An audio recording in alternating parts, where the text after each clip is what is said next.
Tom Clark's 6M podcast is a Boink Studios production. And now, on with the show.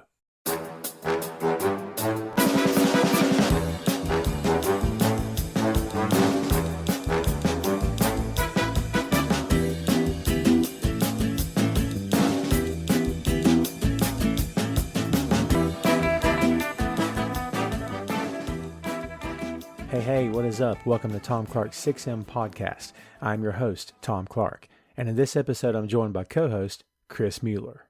From the world of Hollywood comes one of the most popular 90s action films of all time, featuring a soldier who's back home to start a family with his wife, only to have his world come crashing down thanks to a murder that lands him in prison and ultimately on a transport where he must fight other convicts to stay alive. We're talking about Con Air. Con Air was directed by Simon West on a story by Scott Rosenberg and was released on June 6, 1997. It was distributed by Buena Vista Pictures. The film centers on the main protagonist, Cameron Poe, an Army Ranger who's recently returned from the Gulf War in Iraq following an honorable discharge. Poe's wife Tricia is pregnant and the two are ready to begin the next chapter of their lives. But their plans are interrupted after three drunk men in a bar first make advances toward Tricia, then confront the two outside. Poe is forced to take on all three men and inadvertently kills one. This leads to a 10-year prison sentence. During his time in prison, Poe is corresponding with his daughter, who's never seen him in person. Cameron is close to release when he is placed on a prison transport aircraft known as Con Air, which also is full of other inmates who organize to take over the plane. The prisoners follow the lead of Cyrus the Virus Grissom, the movie's main antagonist. Grissom's master plan includes picking up other prisoners and then flying to a non-extradition country. When a guard is shot and his friend becomes ill due to no insulin, Poe decides to play along with the takeover while secretly working with U.S. Marshals who are trying to find a way to stop Grissom and land the plane. Con Air was a box office hit, making $224 million on a budget of $75 million. Critics gave it a favorable response, with many praising the movie for its wit and over-the-top action. Thanks to the all-star cast, the action, and the drama, Con Air remains one of the most celebrated blockbusters of the 1990s and continues to be a time capsule movie that is still enjoyed by audiences all around the world. And that's the lowdown on Con Air. Guilty pleasures. We've all got them, especially when it comes to entertainment. It could be your favorite book, could be your favorite TV show, could be that one album that no one else understands why you like it, but you can't stop listening to it. It's part of your childhood, or it's attached to a certain memory. It could be attached to a certain person that's no longer here. It could be deep. It could be just completely fluff and on the outside. It completely has nothing to do with anything, but you just can't get enough of it. And a lot of times, yes, it's movies. And I've been in online discussions over the years and thrown the question out, what's your guilty pleasure in terms of movies? And one of my first answers almost every time is the Expendables franchise. There's something about those movies, and trust me, kids, no one's winning Oscars in those movies anytime soon. But there's something about them that I just love. I love the dude bro stuff with the, let's bump fists and we're jacked up and I'm not going to leave you behind, man, and all that ridiculous nonsense. And there's just something about it that speaks to me. I don't know why that is. It's just cool when you've got blazing guitar music in the background and two dudes are fighting like ninjas. I mean, come on. What really? How do you hate on stuff like that? Now, there's no story, Tom. Don't get tripped up in the fact that there's no story here. Just enjoy it for what it is. That's what I do, all right? That, to me, is the definition of a guilty pleasure. The thing that you like, that everyone around you goes, are you serious? Yeah, for me, that's a guilty pleasure. So I say all that to say this. If you're a Nicolas Cage fan, chances are you've got some guilty pleasures because let's be real, folks, a lot of the stuff he's done the past 10, 15 years, you could look back and say, I have no idea what this guy's doing. Now, good for Nick Cage. He's kind of come full circle now. We don't really talk in those tones about him. At least I don't. And I've always been a fan. Do I question his movie choices? You better believe it. But to Nick's credit, he's been approached for one streaming show after another. He politely says no. He says, I'm a movie actor. That's what I am. It's what I do. So yes, we're going to talk about Nick Cage a lot here today because we are talking about Con Air.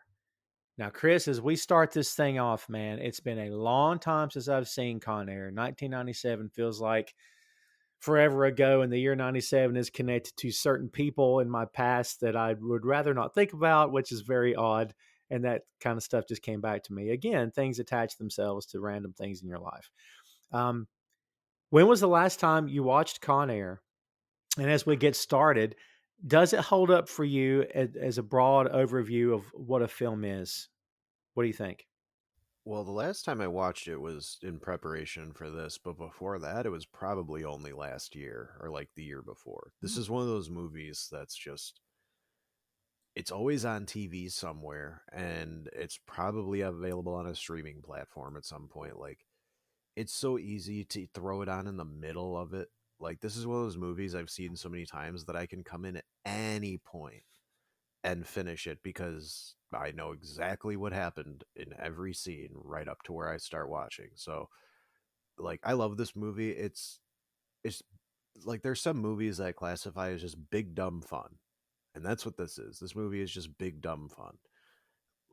Like you said, you're not going to get an Oscar worthy screenplay out of a movie like this with the deep story and a bunch of character development. No.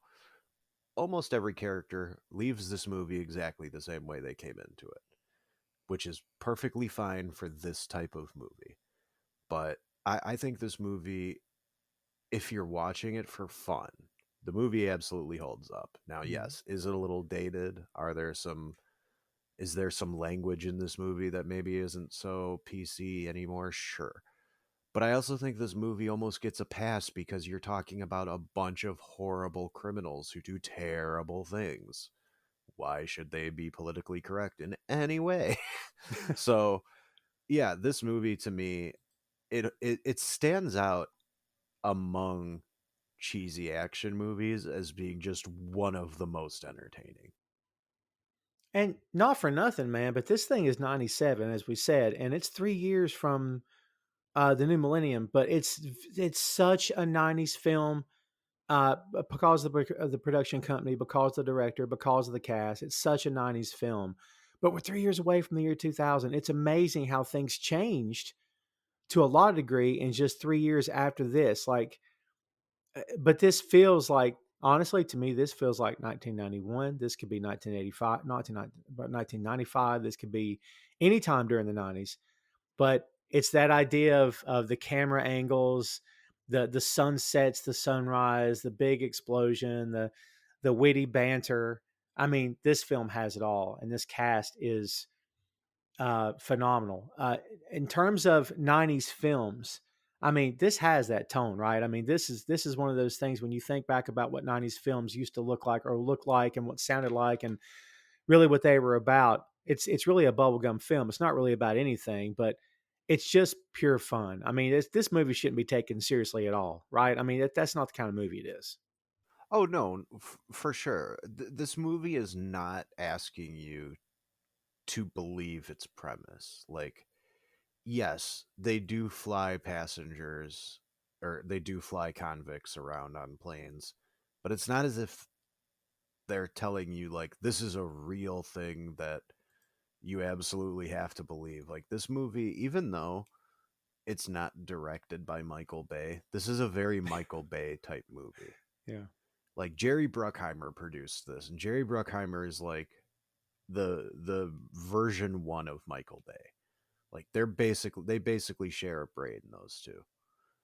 And the thing I love about this movie the most is that if you cast this movie today, it would look very different. Mm. Like, Nicolas Cage in 1997 was not yet an action star, really. Like, that's sort of the era that turned him into one. This movie and Face Off. Before that, everybody knew Nicolas Cage as the dude from Leaving Las Vegas. Yeah. And then you have John Cusack, the least tough guy actor of that era, playing a U.S. Marshal. And he is doing his best to sound all gravelly voiced and like trying to sound tough.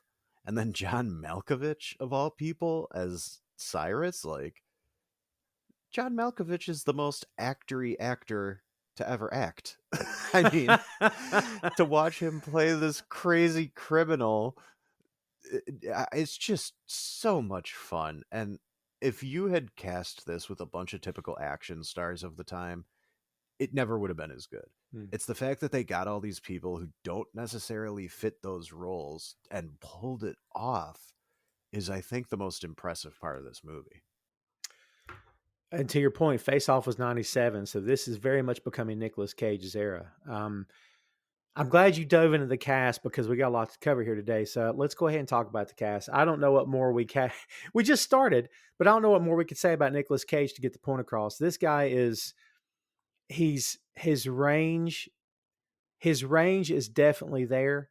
And I'm gonna say good things before I criticize the Southern accent because kids, I don't know if you can tell, I'm in the South.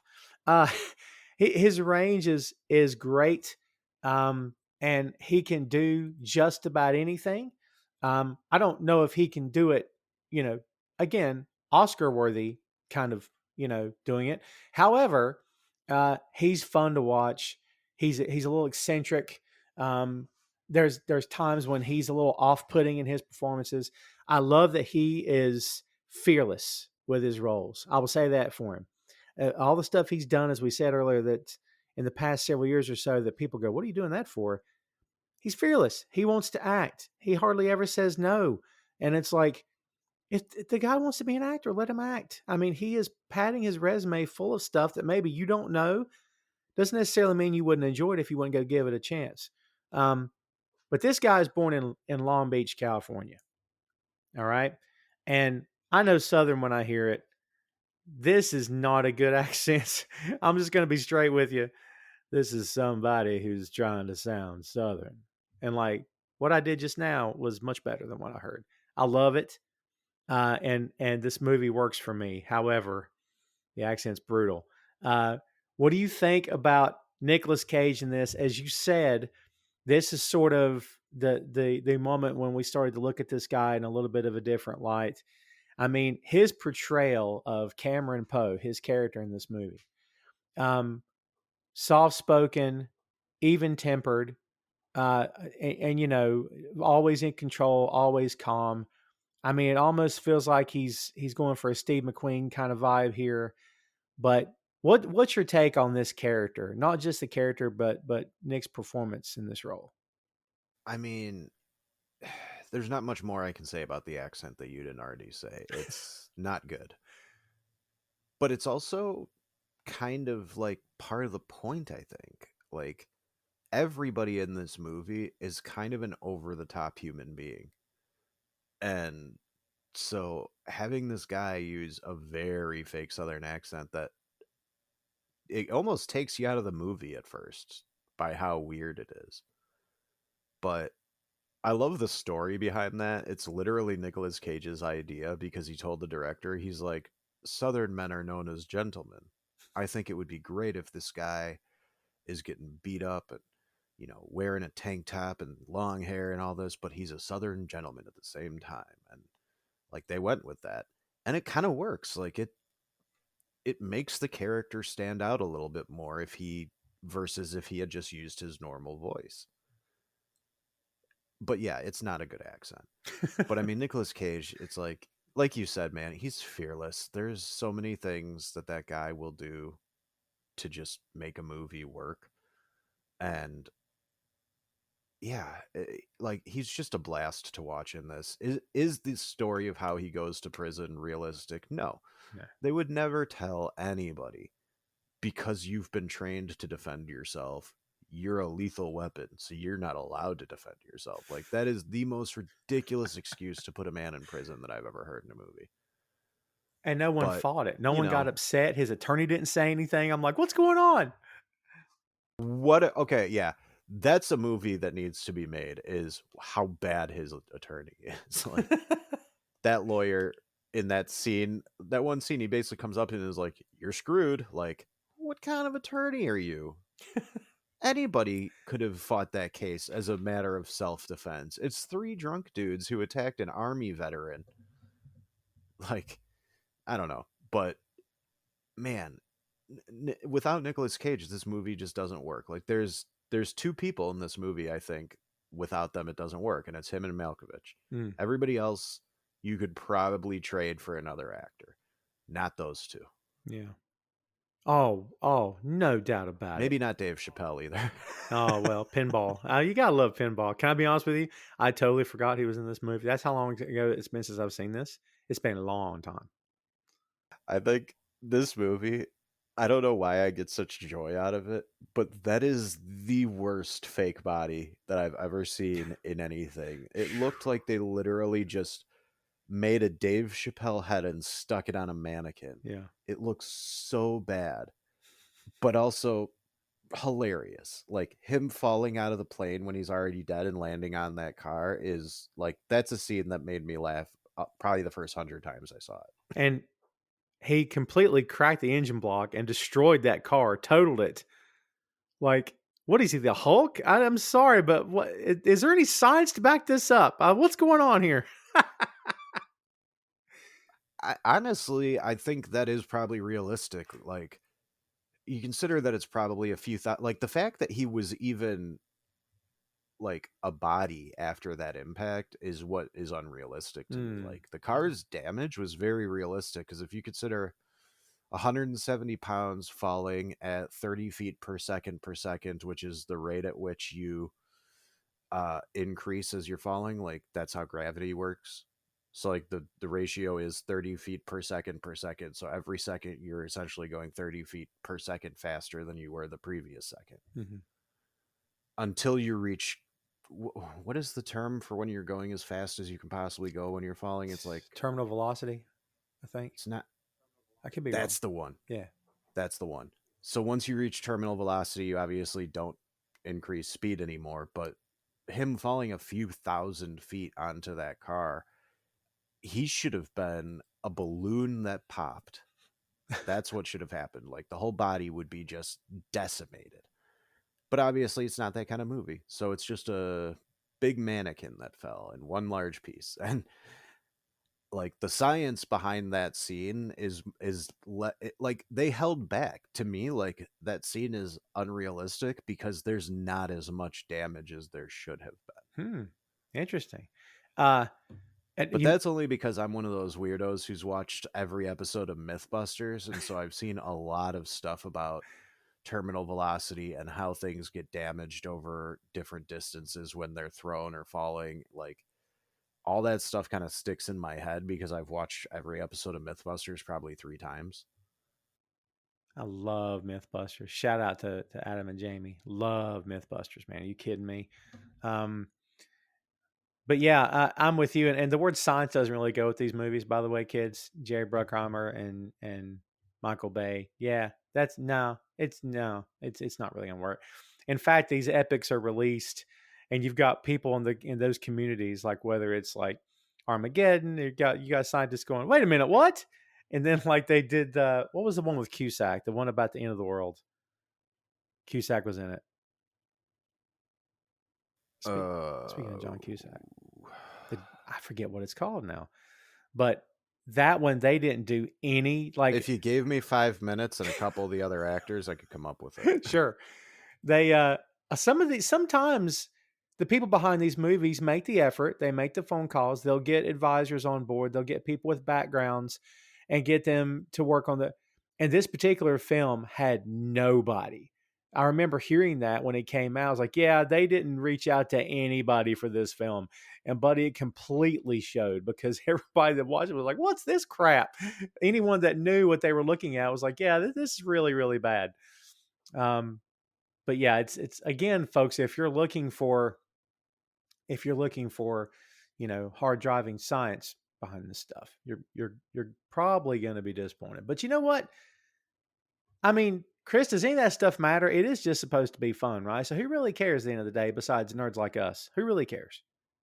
I mean, this was still an era where you could make a mid-budget action movie that's just for fun. Like Mhm. we don't really see this kind of movie anymore in terms of the big stars. Like you still see goofy fun action movies being made for streaming services with, B-level actors. It's not a dead genre, but back in 1997 a movie like this could be number 1 at the box office for 6 straight weeks. Like it really is just a movie that's sort of meant to give you a little serotonin boost because you're just enjoying the things that you're seeing on screen. You know, you're not supposed to think about this movie for 5 hours after you watch it. You're not supposed to deconstruct the characters or think about what this movie means to cinema. You go into it with a bucket of popcorn and a soda and you just laugh your butt off and enjoy the action scenes. Like, to me, this is the definition of what a popcorn movie is. Like, I use that term popcorn movie to describe like movies that are just big, dumb, and fun. And that's what this is. And if you don't enjoy movies like this, like, are you just not a joyful person? Hmm. Like, everybody's allowed to have their own opinion, but I'm sorry, there's a certain genre of movie where everybody has at least one type of cheesy action movie they like, and I think this is a high one on most people's list. Very true. And I think the movie I was trying to think of was 2012. Um, and Mm, yeah, don't anybody quote me here, kids, but yes. I remember there being Yes. yeah, right. I remember One there of the being a many film. insane Woody Harrelson characters. Yeah, dude, I remember there being a film that was one of these big disaster films, and they didn't do any. By they, I mean whoever's behind the film didn't do any sort of. Let's see if this is possible. They just kind of went and did it, and like I don't. Maybe it's not this movie, but one of them is sticking out in my head big time because I remember reading stories, and when it came out, there are these leading scientists in that particular field were stepping up and saying, "Yeah, no," which is again, it's a I weird mean, thing to get hung that's up kind on. of all of Roland Emmerich's movies. Oh, good. That's like Roland Emmerich. He just does the disaster stuff now, and it's this and The Day After Tomorrow are the Yeah. two that came out around that era where scientists were like, "Yeah, what they're supposing happens in this movie isn't really possible, but give 100 years, and maybe all that stuff would have happened." Hmm. Like, you know, again, you're nobody's going into this like looking for the science to line up. Those movies are not as enjoyable to me though as a movie like this. Like the disaster movies that basically say like we're going to make it look like global warming is just going to change the world overnight. Like, I don't know, maybe it's just the Roland Emmerich stuff doesn't Hmm. appeal to me the way it would have 20 years ago, but yeah, I don't know. He's the trifecta. That's the trifecta, folks, of '90s filmmaking and beyond. Is that you know, can we just blow some stuff up? Like that, it's almost like they get to a point in the story where there's nothing happening. Just write insert explosion. We'll figure it out. Um, and let's Well, move like, to do you remember in The Day After Tomorrow how they literally had a scene where a bunch of wolves attacked them? Like, yes. it's not enough that these kids are all trapped in this public library, so let's give some wolves. Like, Oh my God. wolves? Really? It's like the Jason Statham movie with the shark. Was it Megalodon? What was it he was in? And I'm like, if this The Meg. the Meg, that's it. And it's like if this movie doesn't have Jason Statham roundhouse kicking a shark underwater, I don't want anything to do with it because that's what you expect. You know what I mean? At this point, that's what you expect. Huge missed opportunity. Huge missed opportunity not having him kick the face. I'm not even joking. That was my exact thought too. Is why is Jason Statham not kicking the shark in the Yeah, face? I I don't kid you understand. not. I've said that to people. Doesn't make any sense to me. It was served And up on what's a funny platter. is that movie that apparently, from what I've heard, I've never actually read the ridiculous book that movie is based on. Mhm. That movie is nowhere near as ridiculous as the book. Like, they Wow. held back. There's T-Rexes in the book. Oh my God. Like, Holy it's one of those Lord. books with a ridiculous cover of like a megalodon coming out of the water and a T-Rex on land. Like, these books are super cheesy, over the top, like airport type novels. And the fact that they took this and then went, let's try and make like a semi-serious action movie out of this is hilarious to me. Because like, you went in the wrong direction. Like, Yeah. you cast Jason Statham in a movie with a giant shark, like, make that as ridiculous and as fun as possible. And Yeah. they kind of missed the boat on that, from 100%. in my opinion anyway. 100%. Yeah. They served it up on a platter and they left it all on the table. You're talking about Cusack. This is about the time he starts getting a little hot as well. Gross Point Blank in '97, which stands out to me, is still an excellent film.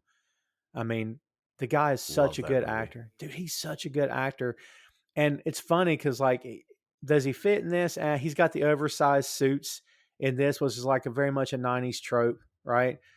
Uh, and the dialogue between him and Colm Meaney is horrible, dude. It is so bad that the second they lay eyes on each other, they hate each other. And both these guys are very good, but like right away, and I'm like, oh my god, this is horrible. Like they just hate each other from the word go, which is, and then they're buddies by the end, which is even more or less believable, I guess. But uh, John Cusack, yeah, is he out of place a little bit? But he's such a good actor. It's okay. He gets a pass. And honestly, of all the bizarre and over the top characters, as we said in this film, Cusack kind of brings it back down to earth, doesn't he? To some degree. Yeah, I mean, Cusack, he's definitely going for a type of performance in this movie that you never see from him before or since this movie. Mm-hmm.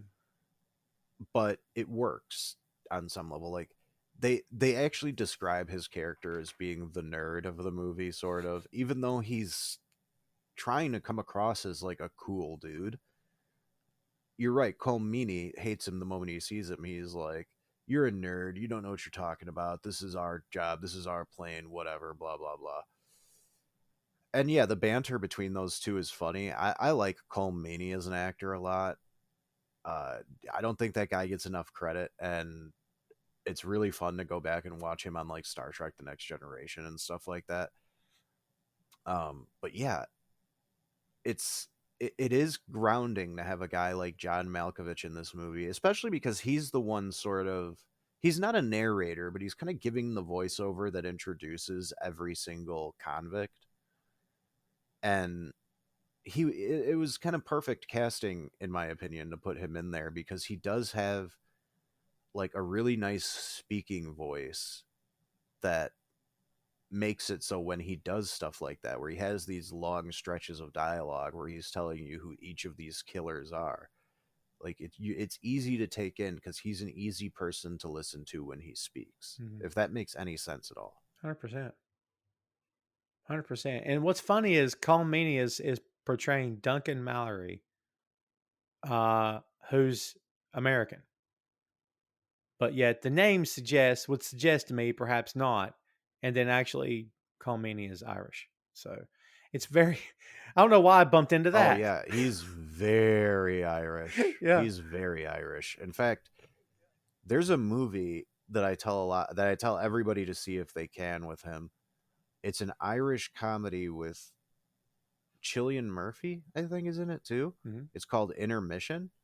Oh. It is a fantastic movie. Like, the listen to this cast. Oh, I'm sorry, I was wrong about who's in it, but listen to this cast.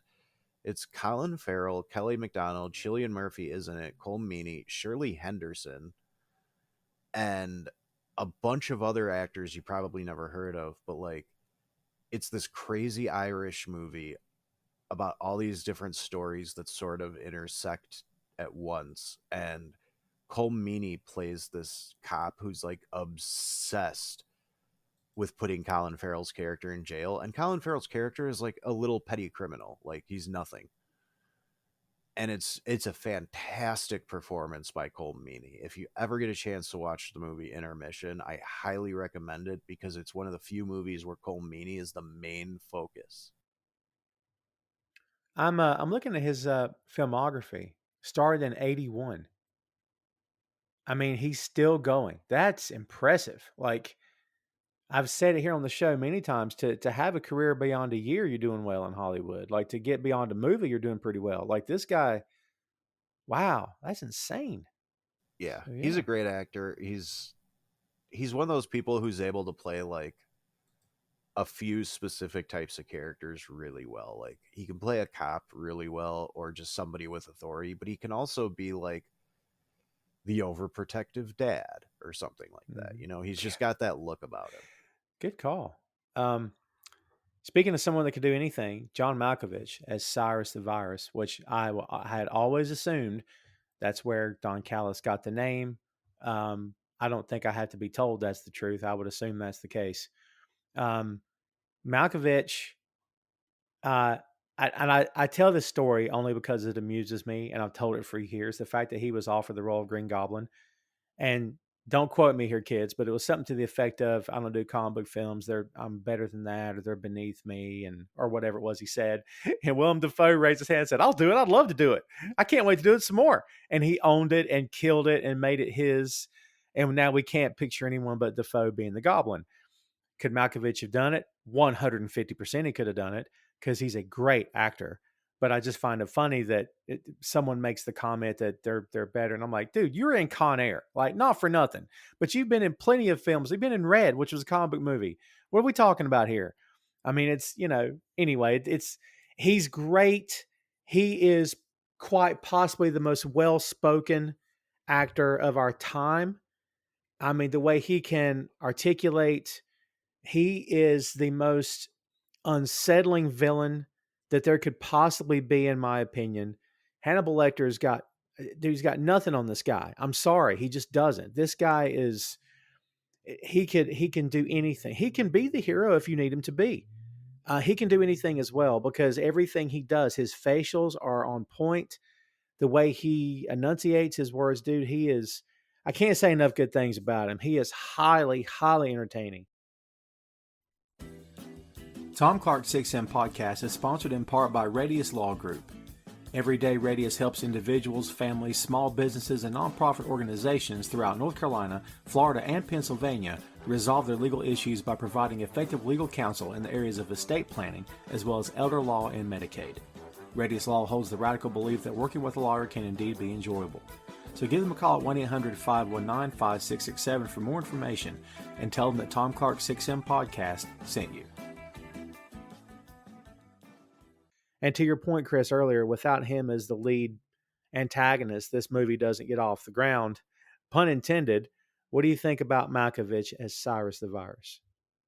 He's fantastic. I mean, John Malkovich, I don't think I've ever seen a movie where I'm like, John Malkovich was bad in that. Like, it's just not possible. He is just a fantastic actor from top to bottom. And putting him in this movie, for one thing, he actually got himself in great shape. Like, you don't really see it too much because of the jumpsuit, but Malkovich is like very lean and a little muscular in this movie. And that in itself is kind of cool because he's not the kind of actor who's like, yeah, let me go work out for 6 months for this movie. I mean, maybe they just got him at a time when he was in really good shape in his life. I don't know. But yeah, him as the leader of this movie is great because he treads that line between being like the smartest guy in the room and the most dangerous guy in the room very well in this. Mm-hmm. But I still think Steve Buscemi takes the role of like the most screwed up person in this movie. Like Cyrus the Virus is obviously crazy, but he's not crazy enough to not realize that he's not crazy. Like he knows he's a killer and all these things he's doing are wrong. He just doesn't care. Whereas Steve Buscemi like clearly has mental issues, which we'll get into Buscemi's character because that's just weird. But yeah, Malkovich, man, it was a stroke of genius casting him for this role because he has a lot of dialogue just like Malkovich's character did, and he's able to carry those scenes perfectly. Yeah, he's John Malkovich. I can't say enough good things about this guy. And dude, this is an all-star cast. I mean, I hope we put that over when we started this thing. This is absolute all-star cast. I mean, and now for whatever reason, you've got me thinking, let's just remake this. Let's make it with today's stars, and let's maybe Nick Cage this time as Cyrus the Virus. And let me tell you something, Chris. This idea that well, we can't do so and so. I agree to a certain extent, and it's all subjective, right, kids? I mean, whatever your personal tastes are in films or whatnot, TV, whatever that looks like. But I don't hold Con Air in such high reverence that I don't believe it can be remade. And this time, Cage as Cyrus. I think that would be tremendous. And I don't know, dude. Usually, I pitch this question at the end of an episode, but is this movie one you leave alone? Is it that great for you, or would you be interested to see what they would do with it in today's terms with today's actors? I don't know. I mean, it is one of those things where like I don't necessarily think, and this is a viewpoint that I've come to in my 30s. I wouldn't have said this in my 20s. I don't think that there's such a thing as a movie that you should never touch and remake and blah blah blah. Like if the studio has the rights to this and some writer has a good idea and they decide like let's do a remake, like I'll check it out. Like it's not going to ruin my enjoyment of this movie. I hate when people say that, like, oh, this terrible sequel ruins the first movie for me. How? The first movie is still this exact same movie. Like Right. just enjoy it for what it is. But with this, I'm not sure that there's any possible way that they could capture, I guess the right term is just the magic that this movie has again.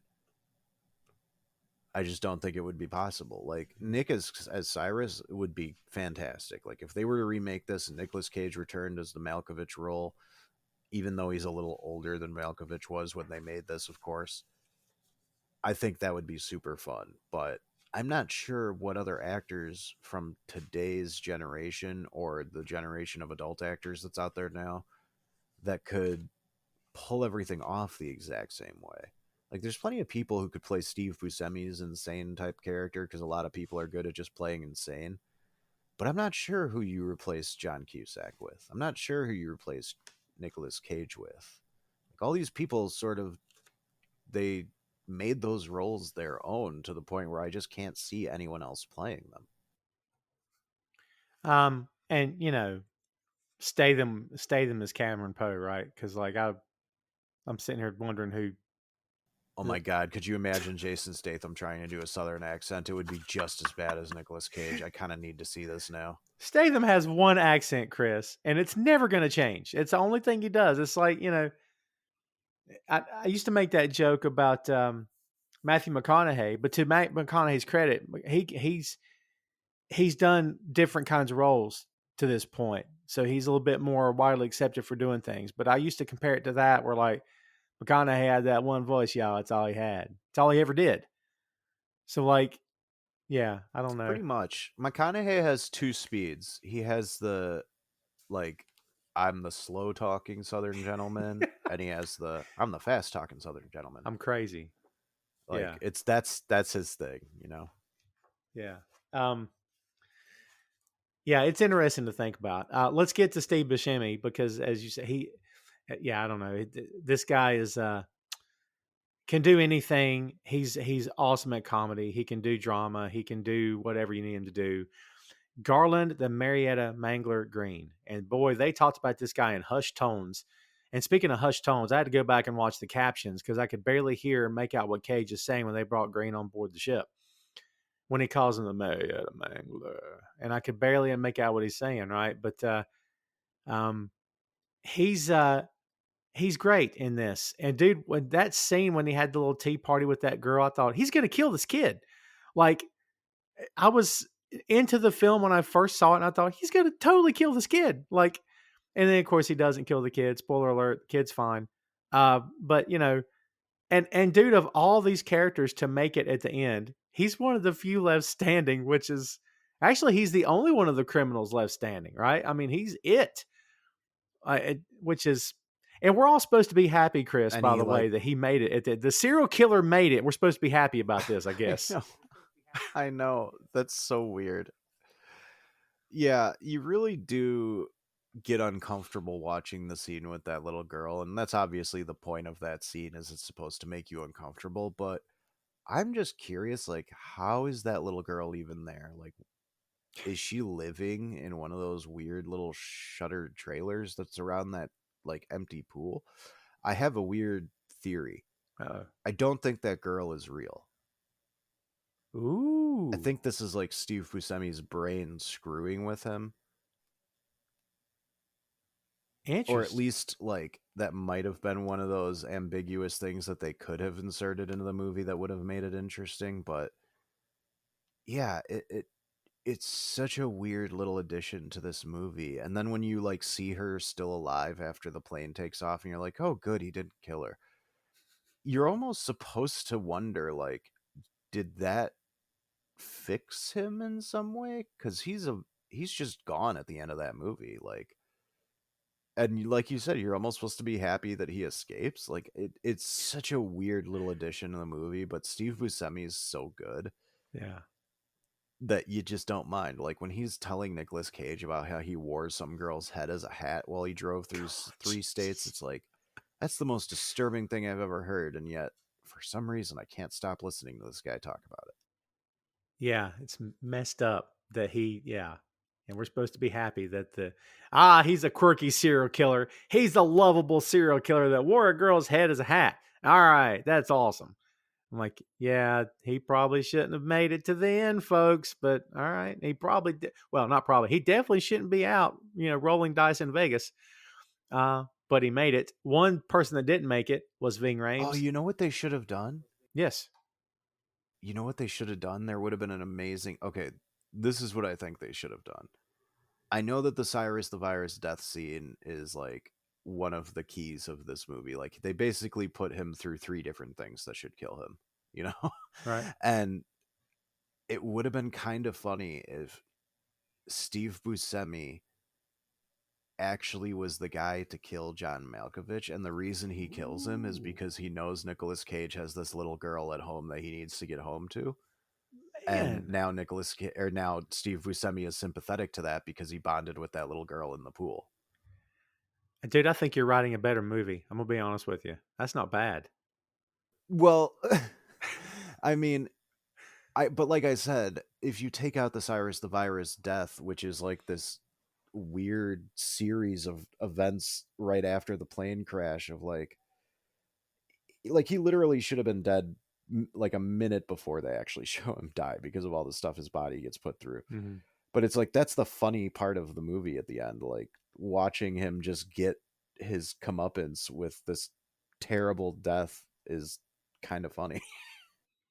God, man, that's actually a nice little twist. Like you have to let Cage have it. Let Cage have it because of all the grief he went through. And so he gets his moment. And honestly, that's probably where a lot of the idea is of how the villain should die. Well, the hero should get that. He deserves that moment. He's earned this. He's been through hell for 2 hours. Let him earn that. But he could have had that moment. And then at the last second, Malkovich is bleeding out, but he lifts a gun. And like you said, Buscemi's the one to put him down. That would have been absolutely perfect. Yeah. Wow. Such a better version of this movie that exists in our And heads. then Buscemi could have been like, "Go home to your daughter" or something like that, like just to make that connection of, oh, that little girl means something to me, and I know your little girl means something to you. So, Sure. but again, you know, hindsight is 2020. Well, now you may not be just writing a better movie. You might be writing an '80s action film with that line. I mean, that might be we're going back a decade here. So, one of the guys that doesn't make it in this movie, one of the cons, hence the name Con Air Kids, is Nathan Diamond Dog Jones, played by Ving Rhames. Now, this is around, we're talking about actors getting hot here, right? And sort of hitting their stride. This is about the time we're looking at that for Ving Rhames also. Of course, he became a fixture later in the Mission Impossible movies. He's doing his thing in this film. Chris, when it comes to, hey, we've got a role for this con, and if for no other reason, he has such a commanding presence. He's got a very likable face and a very likable demeanor, but he can be hardcore when you need him to be. Um, it almost feels like, should this have been Michael Clark Duncan in this role? But however, would that have been too much? I don't know. But I thought Ving Rhames did a bang up job here. There's nothing redeeming about this character at all. I don't think we ever even had a flash of him being a good person underneath all of the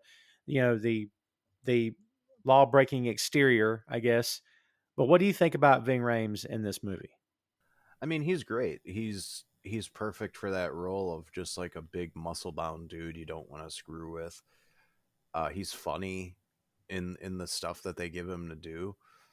I do feel like them writing in a character who's black and racist against white people was one of those things where they're like, well, this will allow us to get away with anything. Like we could, if we, as long as we show that both sides are racist, we can just put in racist jokes. Like it really felt like an addition for the sake of like, we don't want to be politically correct, so inserting as many politically incorrect people from across the board will kind of shield us from being accused of being politically incorrect in any one way. And it kind of does. Like, you almost never hear anybody criticizing that part of this movie, because this is going to sound like a very strange way to put it, but it's like, this movie is almost equal opportunity racist. Like, everybody is racist against everybody else. If that makes any sense at all. But yeah, he's great in this, and I agree that Michael Clarke Duncan would have also been an interesting choice, but like, those are two actors who are both kind of good at the same things. Although I will say Michael Clarke Duncan, I think, has more range as an actor. I agree. I think Duncan has more range. I do like Raim's work as well. But no, I see where you're coming from. And in fact, when the N word is said in this movie, it's no surprise. It's Chappelle that says it. And honestly, when he says it, it almost threw me out of the moment, because I started thinking, oh, we're going there. Because like, we'd already been teased with, I don't like white people, I don't like black people, but we hadn't really gone there yet. So when he says it, I'm like, wow, we're going there. And then Cyrus made his feelings known about pinball later. Have a product or a service that you want to get out into the world? Always wanted to try your hand at podcasting but don't know where to start? We've got you covered. Pod for Hire is a podcast production company that offers turnkey services to fit your needs. We produce your show from start to finish, allowing you the valuable time you require to focus on your established clients as well as prospective clients. We pride ourselves on delivering a top-notch product that will set your business apart from the rest and give your company the exposure it deserves. For more information, give us a call at 1-828-800-9880 or email us at info@podforhire.com. Pod for Hire. We take the work out of podcasting. Let's segue real quick then, because I'm talking about him already. How did Dave Chappelle, because I don't have the background, how did Dave Chappelle end up in Con Air? Do we know the answer to that? I mean, I don't know the exact answer. I just know that this was that period in time when he was sort of taking off as a comedian.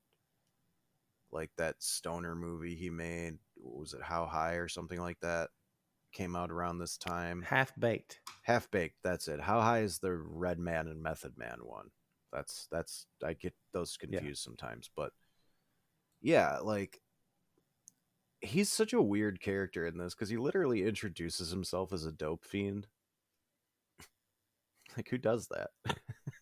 Yeah, absolutely. But yeah, he's just there to provide a little bit of levity and some laughs, and he does that well. Although it is kind of crazy that he's the one who's responsible for the cons taking over the plane by setting that dude on fire. Oh my God. And he's making, not for nothing, he's making fun of the Native American on board, which is not a good look. Some of these jokes wouldn't work today. They really didn't work then. But yeah. So I hope you don't hold a grudge. That guy made it for a long time. He was still there with him, which I didn't even realize he wasn't dead. Yeah, I never really like think about that when watching this movie because he's just sort of there. Yeah. Yeah. Plot device. There's a lot of those in this movie. So we'll talk about another con who's on Con Air, and we'll get to the point of that in a minute. Michael T. Williamson as Mike Baby O. Odell. This is Cameron's best bud in the joint. And apparently his diabetes is bad because, man, he needs that shot because he's sweating up a storm like he's got malaria or something, and it's bad. And, you know, you kind of feel like, well, he's a good guy deep down. He's really a good guy, but he's a con. And it's one of those weird movies where you're supposed to feel a certain kind of way, but you can't because he just seems like a good guy. Do we even know what he did? But then I don't recall what he did. Do you remember? No, because Nick meets him in prison and like becomes friends with him because he gave him some of those snowballs, which, by the way, what a jerk. Like, that dude has diabetes. Don't give him Hostess cakes. Good call, actually. Yeah. Somebody else pointed that out on Um, another podcast, and I never thought about it until they said it, and I was just like, he's right. That is a jerk move. But then again, he's an adult. well, He's in prison. That's probably his only form of enjoyment is those stupid little Hostess cakes Nicolas Cage is giving him. So I guess if he's getting his insulin on time, then it's fine.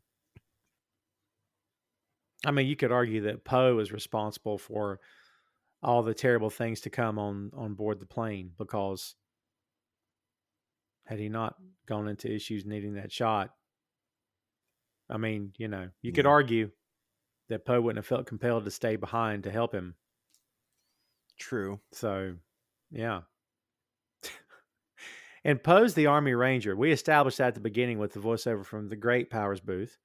But we established that is that Army Rangers, well, they do God and country and blow stuff up, and they salute in green suits. So we get that sort of background before this thing even gets cranking.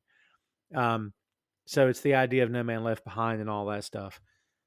But yeah, he makes it, right. I mean, Odell's, doesn't he make it, or does he?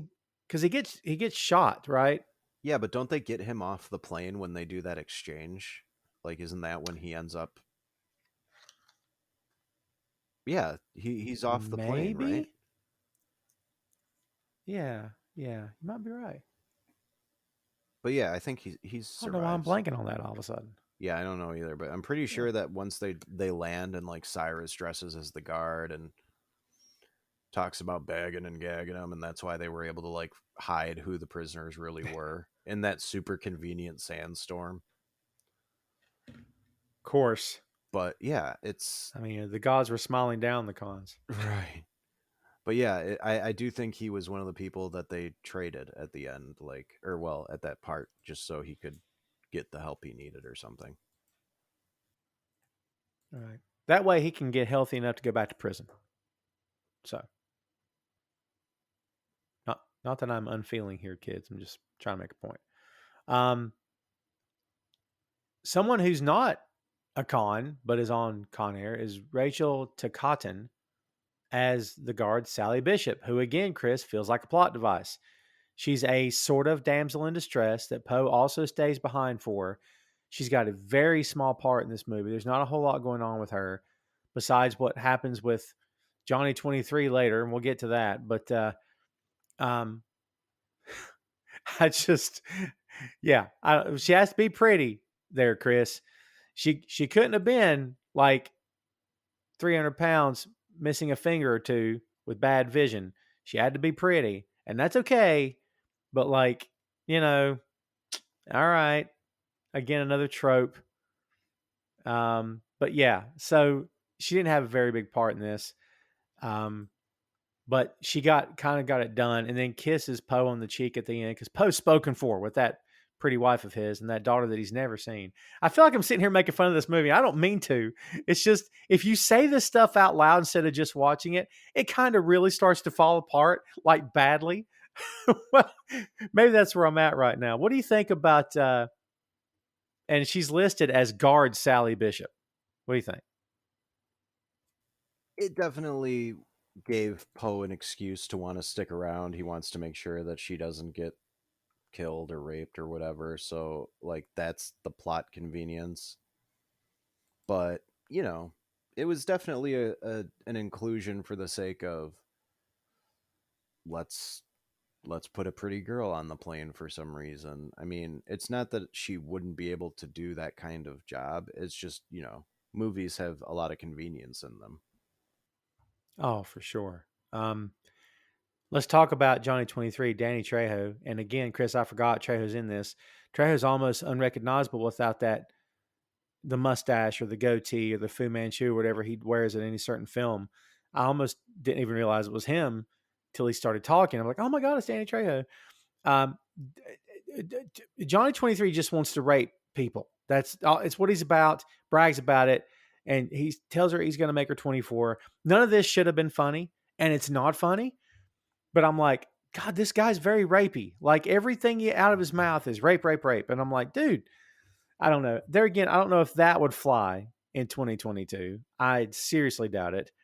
But again, Chris, if you're going to fill a plane full of guys that look like they're murderous cons, you put Danny Trejo on that plane, right? I mean, he kind of has to be there as well, doesn't he? Oh, for sure. And the character is like very specifically designed so you want to see him die. And then when he does, you're like, "Yay!" Like he's a terrible person. Yeah. So, yeah, like I think a character like this would probably fly today. They would just go out of their way to make him even more dislikable, and then they would give him a much more violent death so you felt better about it. Yeah. But yeah, Danny Trejo, this couldn't have been more than a couple of years after Desperado, which was kind of like his big debut in acting, and he doesn't even have any lines in that movie. He's just throwing knives at Antonio Banderas the whole time. Very good. Yeah, very good point. Yeah. But yeah, he was like for a long Um, time, he was a criminal in real life. And that's true. if you Yeah. listen to the story of how he got discovered, it's hilarious. Like I think Robert Rodriguez literally just saw him walking down the street in Las Vegas, was like, "Dude, I need to put that guy in a movie. Look at him." Cuz he has this like big ass chest tattoo of this woman in a sombrero. He just looks like a mean guy. And apparently he's like one of the sweetest guys in the world when you actually meet him. He owns like a series of taco trucks in LA now, and like occasionally he's at one of them just like working. Nice. And yeah, like he's not John Malkovich level actor. He plays very specific types of characters, but he's great at it because that's who he really was for a long time. Yeah, I've always heard that about him, that he's a good guy at heart. So, but yeah, he fits into this. We've got some other cons here. We'll run down the list. Jerry Borrego is Francisco Sandino. He's the guy that turns on them at the end. Um, so that happened. We got Nick Chunland as Billy Bedlam. Poe makes quick work of him fairly early. Um, we've also got Kevin Gage as Billy Joe, a gangster whom Poe kills in self-defense. We've got Renoli Santiago as Ramon Sally Can't Dance Martinez, which is the weirdest name. Transgender inmate. I'm going to say this about this. I don't know what your take is on this. You would think, it sounds like you have a take. You would think that this would not age well. I'm going to be honest with you. I was surprised that it didn't get like really uncomfortable with this character. I don't remind me if I'm missing a scene here, but I don't recall there being a let's snicker at him. He's weird. I mean, there probably was some things said, but like, I don't know. Did you bump into that character at all? Do you think it was too cliche, or I mean, what's your thoughts on it? So I don't know if the character was supposed to be like a fully trans character or if this is supposed to be that prison stereotype of like, you know, the the bottom bitch.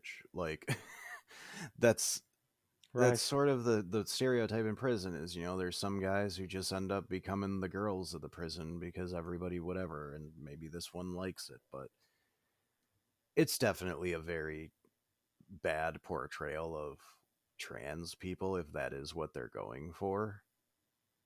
The actor does a fine job, I guess. Like it's really hard to describe because it's not supposed to be like a portrayal of an actual trans person. It's like everyone in this movie is just a big stereotype. So in that sense, it works. But I don't know. It's one of those things where like my viewpoints have changed on that stuff so much over the years. Like I'm like one of my closest friends in the world right now is this trans woman named Riley. She lives in Australia and Mm. we talk every day. We've talked for many, many hours on Discord and through DMs, and like getting to know her has not like I've always been supportive of that community, but getting to know her has really allowed me to learn more about who they are. And so when I see stuff like this, it does make me a little uncomfortable because I would never want to know that one of my friends watching this would be uncomfortable watching it. So it's a tough line to walk, but they did a good job making the character like witty to the point where anyone who threw an insult at them, they had one right back for them. So it wasn't necessarily Mm. unfair in that respect. Like they weren't there to be just the butt of the joke. They were there to be a stereotype, just like every character was there to be a stereotype. So it's really hard to admonish the movie for that, especially because you're talking about 25 years ago when everybody's understanding of what a trans person is was minimal at best. And it's sort of the old Blazing Saddles rule of thumb. If you're going to go there, make sure the jokes you're making aren't about, you know, people who are not smart, people who are not um, smarter than the guys making jokes about them. That's why Blazing Saddles works, is because, white people are the butt of the joke in that movie. It's all about, there's a lot of racist comments and stuff, and the N word's thrown around whenever they want to. But the point of it is, this is a town full of dumb white hicks. They're all stupid. Everyone knows it. You, as the audience member, knows it. And at the end of the movie, Mel Brooks is brilliant. It's another rant. It's my bad.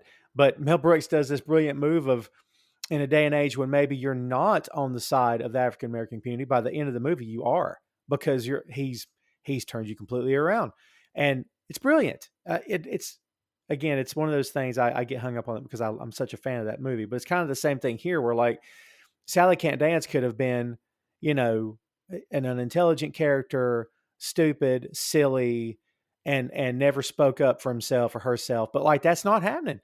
And it's like, that's actually pretty cool. And that's why I guess I didn't bump into that, is because like you said, the one-liners go back and forth on both sides, which is what I think, if you're going to go there, if you insist on going there, let's at least level the playing field, which I think honestly this movie does to a large degree. Is it perfect at it? No.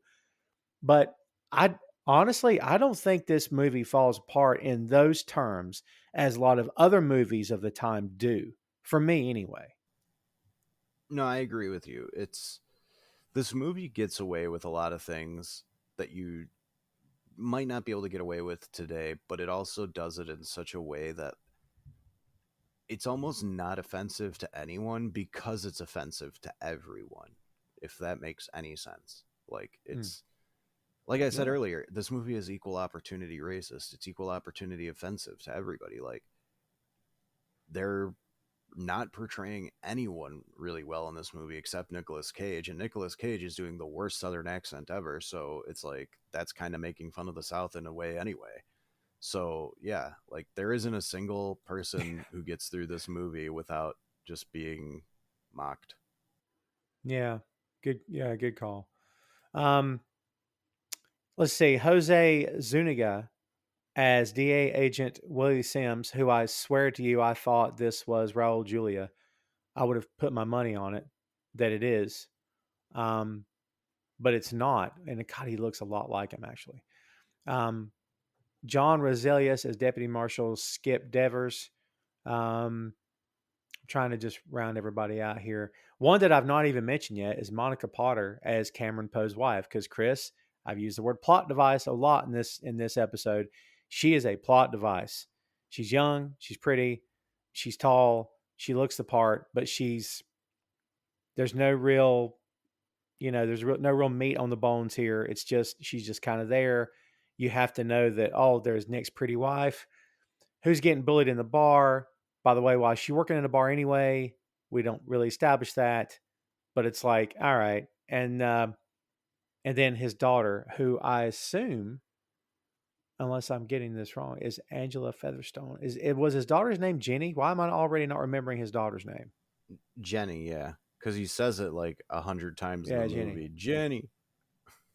That's right. How do I forget? Oh man. There's your cast. And we have established the cast, and I wanted to establish the cast because I got to ask you about, and we talk a lot on this show about the plot. All right. Does the premise of the plot work for you? So here's the basic premise, kids, and stay with us. So Poe's a U.S. Army Ranger. We talked about this. He gets bullied. They gets jumped outside the bar. He basically shoves someone's nose up into the brain, kills him. Uh, and so he ends up, he serves, I guess it's 7 years or whatever, 10-year prison sentence for accidental murder, right? Involuntary manslaughter. He gets put on a flight to Alabama on a Fairchild C-123 provider known as the Jailbird, and it's a converted prison transport plane. And the voiceover happens that, we transport these inmates. They're being sent to a supermax prison. And then we see the plan has hatched that Cyrus has planned to take this plane over. Despite the immense security measures that are involved, all it took, Chris, was a tiny little, like it looks like a needle or a pin inserted into each of their wrists. He and Diamond Dog, and they pull them out at the right time, and so does Chappelle, I think, Pinball, and they pick their cuffs. So let me ask you, what's your take on the premise, the plot of this movie? Are we already in trouble the minute you hear about what this thing's about? Well, I don't know. I think it is run by the U.S. Marshals, but there is technically a real Con Air. That's just not what they call it. But there are planes specifically meant to transport prisoners. They do not look anything like they look in this movie. They look like they do in the movie U.S. Marshals when they're transporting Wesley Snipes with a bunch of prisoners. It's basically a regular looking airplane that just has certain things built into it for like the cuff holders on the ground, that kind of thing. So, yeah, they took a lot of liberties to make the movie entertaining, and that's what they got to do. But again, the idea that Nicolas Cage would have been sentenced to prison for defending himself and his wife from 3 drunk dudes is a ridiculous kind of idea. But again, this whole movie is ridiculous, so you kind of give that a pass. But yeah, I don't think you have to think too hard about this movie. Like, everybody goes into it kind of knowing, like, yeah, this is kind of ridiculous and over the top, but it's supposed to be. Yeah, and it's this is actually director Simon West's first film. He Jeez, followed it up with really? The General's Daughter, Tomb What a Raider. debut. Yeah, I know, right? Imagine getting off the ground with that. I mean, off the ground. I did another one.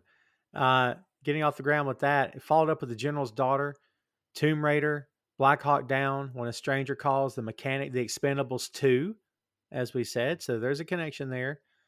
Um, Couple this of good guy's movies in there. filmography is not bad. Yeah, I mean, Tomb Raider, in my not a bad opinion, is filmography. garbage, but everything else you listed is Yeah. pretty good. I remember Black Hawk Down was like the first big movie in 2001 that was sort of because they put off the release of it because of September 11th, I believe, and so it came out way after the fact. I think is how that story went, if I'm I remembering don't correctly. remember. I just remember seeing Black Hawk Down in the theater, and it's a pretty tense experience in the movie theater. I haven't watched that movie in a long time. I should rewatch it, but I remember really enjoying it. Yeah, so he, still working. He's still working. So yeah. And speaking of Statham, he directed Statham and The Yeah, I see Mechanic. his name. I see his name pop up and stuff. Yeah, same here. But yeah, what The a debut! Mechanic's And an it's underrated movie. what is? The Mechanic. Yeah, I It's agree. underrated. It's actually pretty entertaining in my opinion. I feel like, and we've talked about Statham a few times here. I feel guys like Statham, Stallone, and guys of that ilk are, and not for nothing, kids, a lot of times by their own hand, typecast, which it is. You take what's given, you take what works, you take what you know you can do, and you can do it well. And that's perfectly fine. But I do think there are moments when you're like, oh man, with the right script, this guy would kill it. And like we had that with Statham. I'm trying to remember the name of the flick he was in, the one that sort of got all the attention, and it was still an action flick, but people talked about it was different than anything he had done before, and he was the villain this time. But yeah, I think with the right mix, with the right when the stars line in the right fashion, you can get something really good out of the action guys. It just depends on the situation, I guess. Did you say Statham was a villain? Yeah, he was. What was the name of this flick? Other than that He Fast and Furious movie, I don't. Oh, yeah. are you thinking of Cellular with Chris Evans? No, actually, I'm thinking of this is actually more recent. He's a bad. He was a bad guy in that. That was real early in his career when like it was not that long after Snatch and Lockstock, so he wasn't quite the star he is now. This is Wrath of Man in 2021.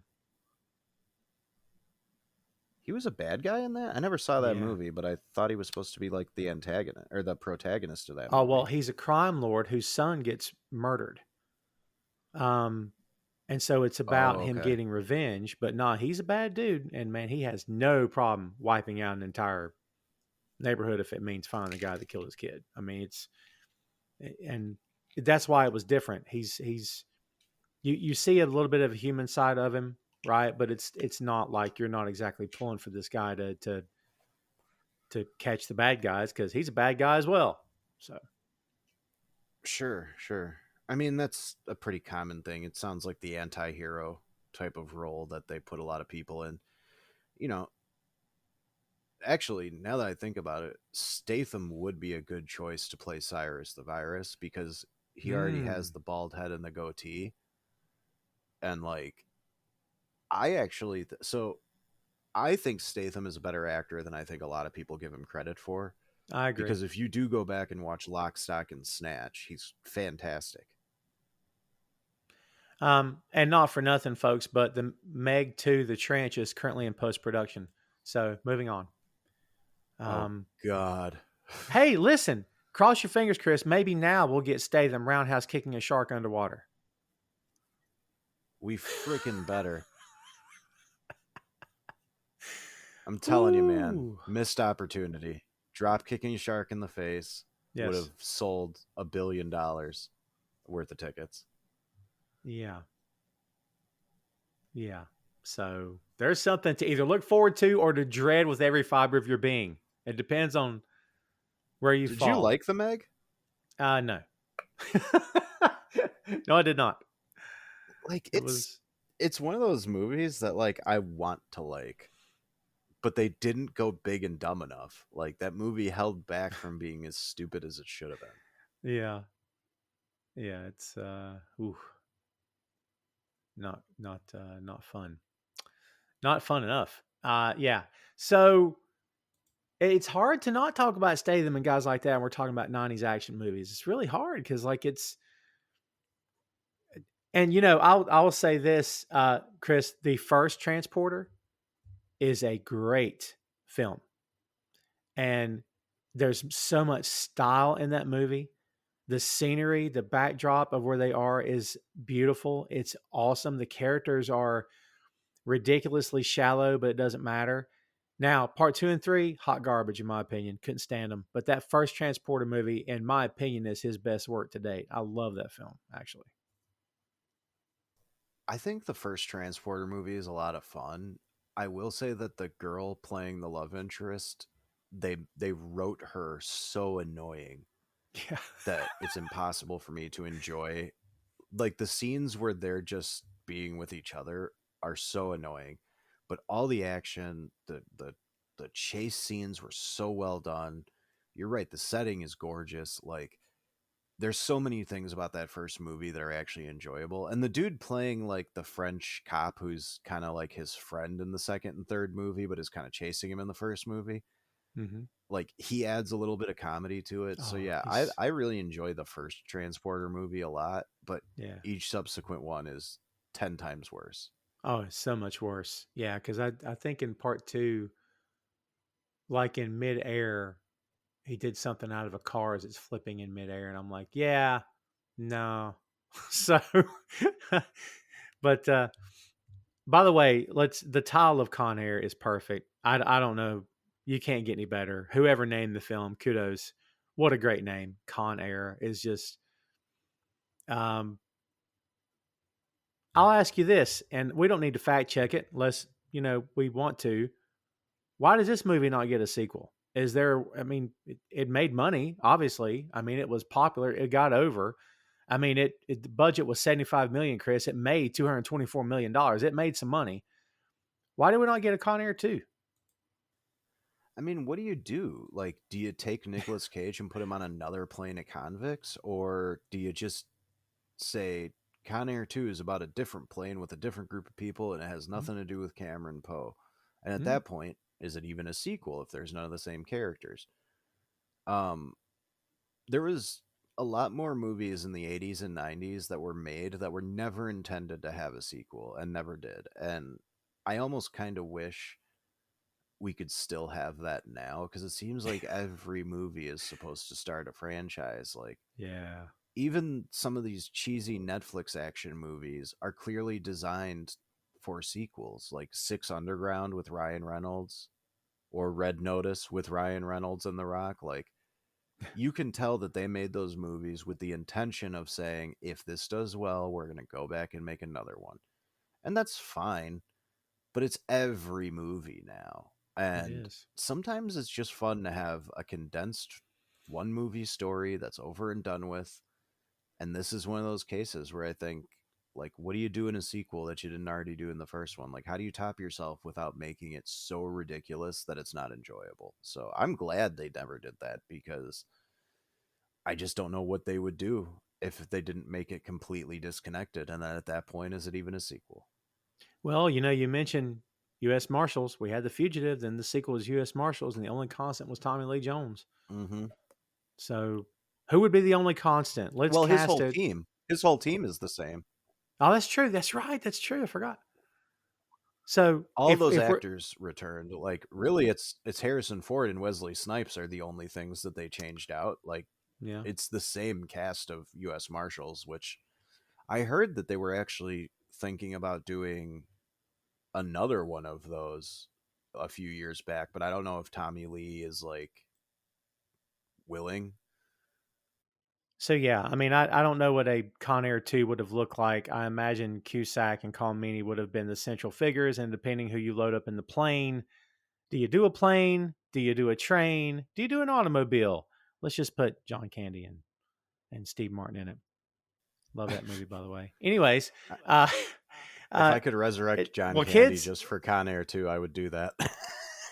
Oh my God, I've lost Candy way too soon. He should live to be in his ripe old hundreds. So funny, such a talented guy. Man, that's another show. Um, but yeah, he's such a shame. Way too soon. But and honestly, a little bit of comedy in Con Air. So there you go. Well, kids, there's the '97 classic, and again, you may not view it as a classic, but Chris and I pretty well enjoyed it, and I don't think it. Again, all right. So don't overthink it. Don't talk about it too much because it will fall apart. So just enjoy it. Like Chris said, it's popcorn flick. That's all that matters. Um, so no, Chris, we never got a part two. I don't think it matters. You leave this alone. So I'm going to get your final before I get your last word. Throw this to me. Do you leave this alone, or do you think at some point it's worth? Hey, let's have fun. Let's put Cage in it somewhere. Let's put somebody in it. Let's take a run at it. Here's Cage's daughter all grown up, and now she's a marshal.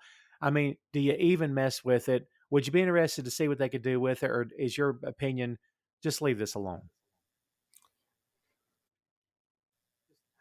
I'll admit that I would be interested to see what they could come up with for a sequel, but I do think that you just leave this alone. I don't think every movie needs to keep going. We don't need more of Cameron Poe's story necessarily. Like, sometimes a movie just can perfectly exist on its own, and this is one of those movies. And it's kind of like there's this weird trilogy of Nick Cage movies from that same time. It's this, Face Off, and The Rock. Mm-hmm.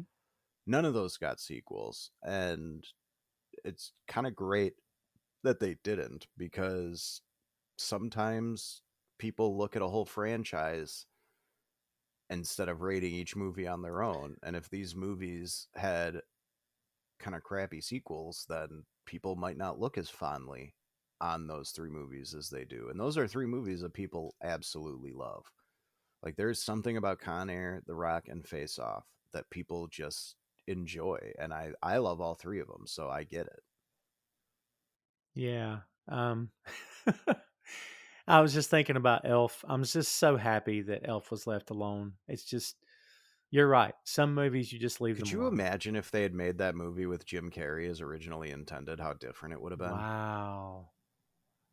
That was a movie written for Jim Carrey, and he turned it down, and it sat on the shelf for like 5 years before they're like, let's see if Will Ferrell wants to do it.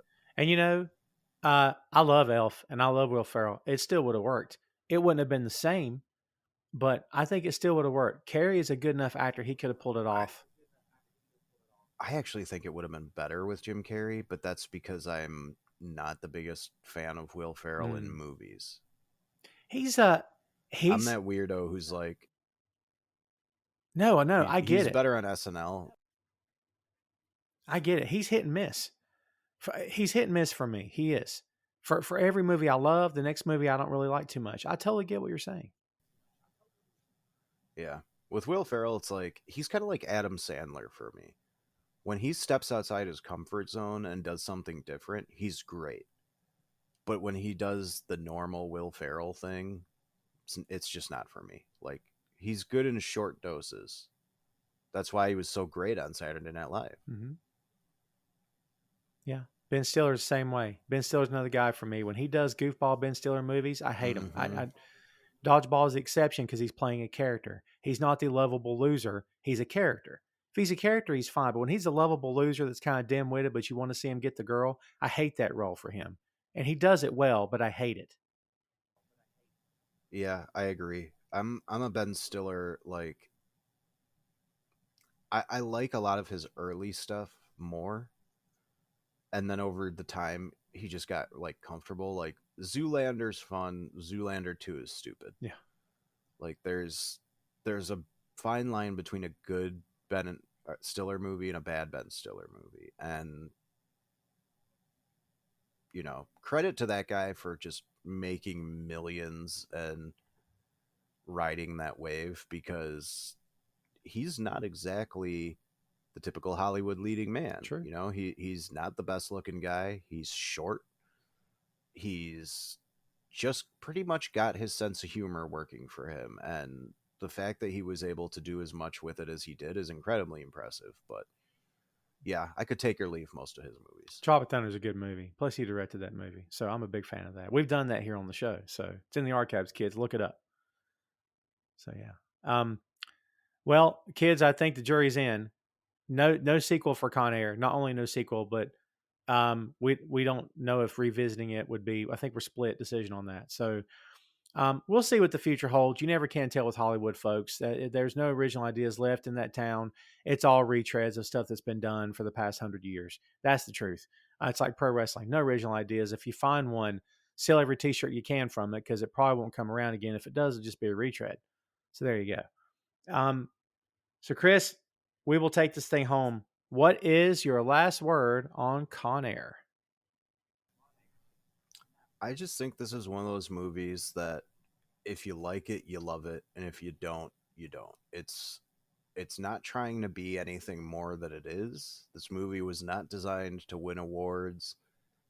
It was designed to just be a fun movie that you take in and leave, and somehow it ended up becoming like one of the most popular action movies of the 90s. And I think that that's mostly a credit to the specific cast that they put together. Everybody was just so unconventional in their role and yet fit it perfectly. So I love this movie. I think it's one that I would never tell anybody not to see it. I would just tell everybody go into it with an open mind and don't expect it to actually be meaningful in any way. It's just there to exist and be fun. Yeah, 100% agree. It's what we called it earlier. It's a popcorn movie. That's what it is. And I've seen my fair share of great popcorn movies and others that I couldn't believe I wasted my money on.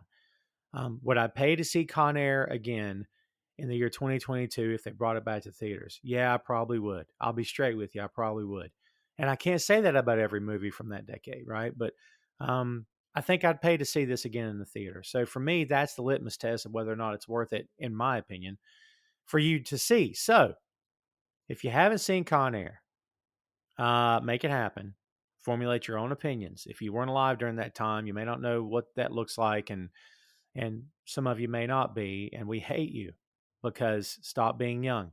But if you were alive during that time, you can.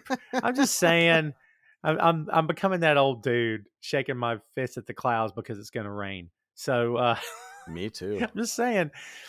But yeah, so if you were alive during that time, you get it. You know where all this is coming from, and you can appreciate it. And plus, it's a little bit of nostalgia for you. So we'll see what the future holds for Nick Cage. Can't wait to see what comes next. He's always a surprise waiting to happen, and we will track him and see how it goes from here. But in the meantime, that is Con Air. Hey, thanks for listening to the show. Check out our social media on Twitter, Facebook, and Instagram at 6M Podcast. We'll see you next time.